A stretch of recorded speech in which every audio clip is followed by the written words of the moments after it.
gentlemen, let's get on with it. Which of us is going to write our Declaration on Independence?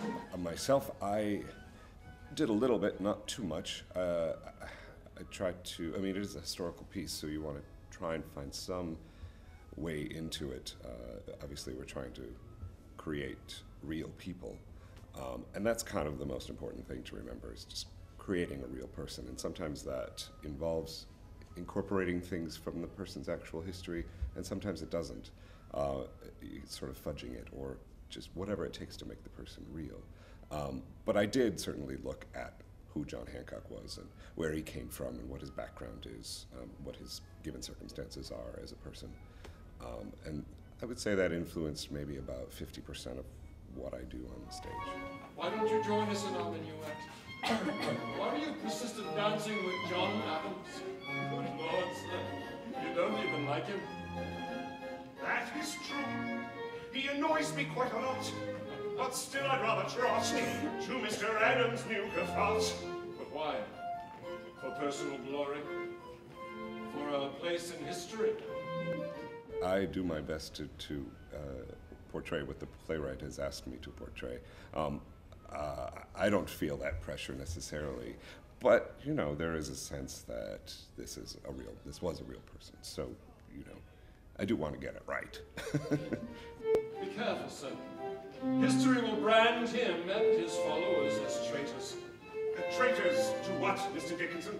The British crown or the British half-crown? Thomas Jefferson is such an iconic founding father that there's not a lot in the script itself because he's a strong, silent type. So I read a biography and looked at the relationships between Jefferson and Adams, especially, and that kind of stuff helps inform it.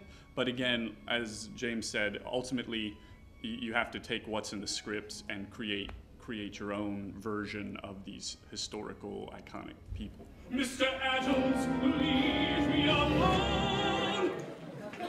Mr. Jefferson. Mr. Adams, I beg you. I've not seen my wife these 6 months. That we solemnly declare we will preserve our liberties, being with one mind resolved to die free men rather than to live slaves. As a cast, we had almost 2-3 hours one day where we really parsed out what these men were dealing with, and going back and realizing, you know, as James said, that this is all new to these men. And that's really what we've spent some time discussing and talking about before we put it into action.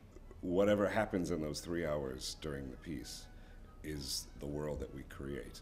And we don't know, we have to check out and ignore what happens after the play, because we as characters don't know what the history of America is. We only know what's happening in the room at that time.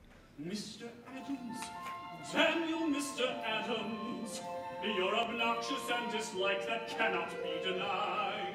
Once again you stand between me and my lovely bride. Lovely bride.